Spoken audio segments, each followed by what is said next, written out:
சொற்களின் வகை, உருபுகள், சொற்கள் இணைந்து தொடராக மாறுதல். சொல்லதிகாரம்.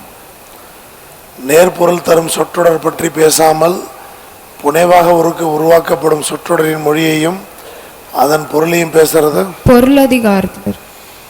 பாங்கிறது எப்படிலாம் மாறுச்சு? பா பாடல் பாட்டு. பாக்கள் பற்றி படிப்பது பாவியல். செய்யுளியல் செய்யுளியல்ல பாவின் உருபுகள் 34.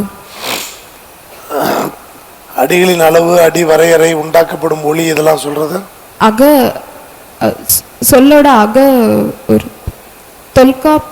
தொல்காப்பியத்தோட அக. புற வடிவத்தில் உள்ள வேறுபாடுகள் அடிப்படையில் பாவகை எத்தனை? 4. பாக்களின் புற வடிவத்தை செய்யுள் வடிவில் கூறியது தொல்காப்பியம் பொருளதிகாரம். எத்தனை இயல் அதை சொன்னாரு? 5 இயல்கள், முதல் 5 இயல்கள். கவிதையை எப்படி உருவாக்குறது, எப்படி வாசிக்கிறதுக்கான விரிவான பதில் எதுல இருக்கு? தொல்காப்பியம்.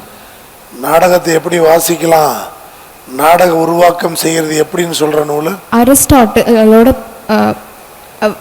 Plato poetics. அரிஸ்டாட்டிலோட பொயட்டிக்ஸ்.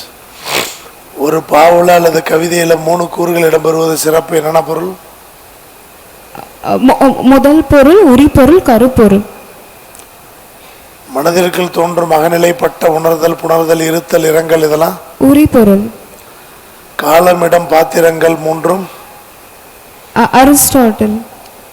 இலக்கியத்தின் அடிப்படை கூறுகள்னு சொல்றது அரிஸ்டாட்டில். அரிஸ்டாட்டில் கூறும் நாடக வடிவம் உலகில் நாடக வடிவம், சிறந்த நாடக வடிவம்.